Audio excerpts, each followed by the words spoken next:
তোমাকে ফেতরা দিলে ফেতরা দিয়ে ঈদের মাঠে যেতে হবে।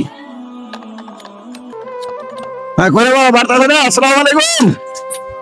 ওয়ালাইকুম সালাম হুজুর। আসসালামু আলাইকুম। আসেন আসেন আসেন। কেমন আছেন? অত দোয়াদুরি করেন না। কেমন আছেন? কেমন আছেন? আলহামদুলিল্লাহ হুজুর। ভালো আছে না? হ্যাঁ আছি, আল্লাহ রেখেছে। হুজুর কি মনে করে? এই তো তোমরা দেখাশোনা করতেন, ওর সামনে ঈদ রোজা চলছে। আলহামদুলিল্লাহ হুজুর। এই বিষয়ে কেমন করে চলছো না, কি করে কেমন করে কি খাইছো না করছো ওই সময় আমি জানতে, মানে বাড়ি বাড়ি আমি খবর নিয়ে বেড়াচ্ছি আর কি। তো তোমার কাছে খবর নিতে না, যেহেতু হাজার হলো ভাইরা বেটা, তো তোমার তো অবস্থা জানতে হবে। কি অবস্থা তোমার, কিভাবে চলছো তুমি? কি করবো হুজুর,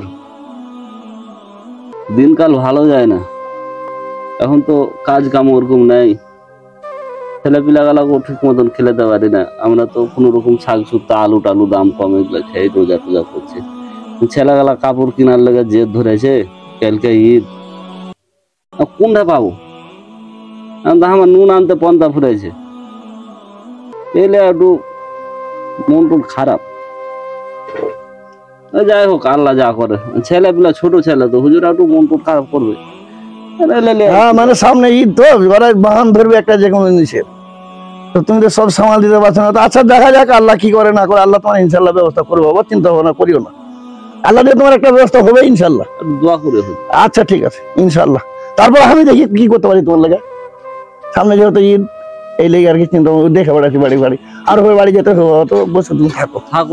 না থাকো না। আচ্ছা আর একদিন আসবে, আমাকে বাড়ি 5 বাড়ি যেতে হবে না? আসসালামু আলাইকুম। ওয়ালাইকুম আসসালাম। আচ্ছা থাকো, চিন্তা করি না, ইনশাল্লাহ আল্লাহ দিয়ে ব্যবস্থা হবে। আল্লাহ হুজুরকে হাত বাড়িয়ে দিও। এরকম মানুষ কেউ নাই যে মানুষের বাড়ি এসে খবর দিল, কিছু হোক আর না হোক এসে খবরটা তো নিলে। হ্যাঁ উজ্জ্বল, কোথায় তুমি? ওয়ালাইকুম আসসালাম। এদিকে আসো তো, তুমি গ্রামের লোকজনকে সব ডেকে এসো, একটা মিটিং আছে। ওয়ালাইকুম আসসালাম।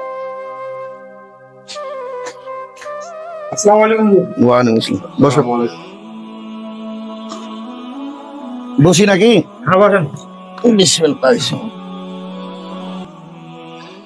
হুজুর কেন ডেকেছিলেন আমাদের? দেখেছি বাবা যে সামনে ঈদ, তারপর মনে করছে এখন বর্তমান রানিং রোজা চলছে। এই রোজার বিষয়ে ফেতরা ফতরিক দিয়েছো কিনা, দেওয়া দিবে কিনা, কেমন কি করা যায় না করা যায়, এই বিষয়ে আমি তোমাকে ডেকেছি। ফেতরা দিয়েছো? হুজুর ঈদের পরে ফেতরা দেবো হুজুর। এটা কি নিয়ম আছে ঈদের পরে ফেতরা দেবে? ফেতরা দিয়া পরিশোধ করে গরিব দুঃখীর মাঝে বন্টন করে দেওয়ার পরে তোমাকে ঈদ নামাজ পড়তে যেতে হবে। তুমি বের করছো ঈদের পরে আমি ফেতরা দেবো, এটা কেমন কথা? এটা তো নিয়ম নেই। এটা কোন নিয়ম কেউ দেখাতে পারবে না, হানাফি মজাও দেখাতে পারবে। নিয়ম হলো, একটা ছেলে জন্ম হলো, যদি জন্ম নামাজ পড়তে যাওয়ার, ঈদের নামাজ পড়তে যাওয়ার আগে যদি ছেলেটা জন্ম হয়, তারও ফেতরা দিতে হবে। তোমাকে ফেতরা দিলে ফেতরা দিয়ে ঈদের মাঠে যেতে হবে। আর ওই টাকাটা দিয়ে তারা তখন সবাই মুড়ি ইত্যাদি যার যেটা প্রয়োজন জিনিস সেই জিনিসটা কিনবে। আর তুমি যদি ঈদের পরে দাও, তাহলে ওই টাকাটা কি করবো? এবং টাকাটা যাওয়াটা তোমার যে উদ্দেশ্যটা ছিল, এই উদ্দেশ্যটা ছিল না। কাজী বাবা তোমাকে ফেতরা কিন্তু ঈদের আগে দিতে। হুজুর ফেতরাটা আমরা কি মূল্য কথায় আদায় করবো?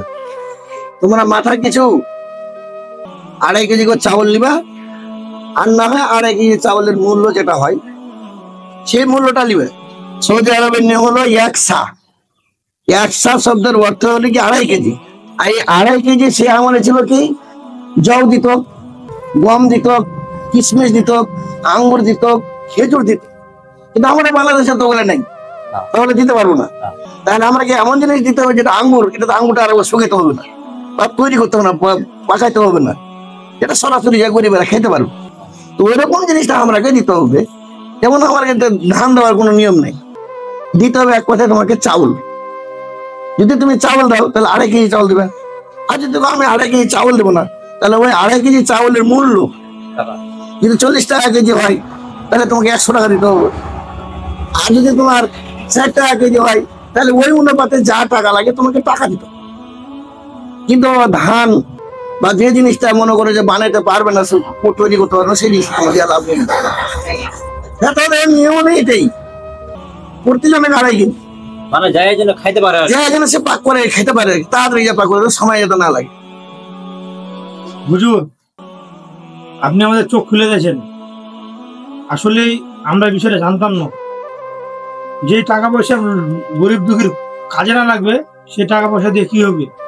আমি এখনই যাব, ক্ষেত্রে আদায় করে জনগণের মাঝে বন্টন করে তারপরে ইনশাল্লাহ ঈদের মাঠে যাব। ভিতরে বন্টন করে দেবে মানুষ, জনগণের মাঝে। দিয়ে আমরা যাও।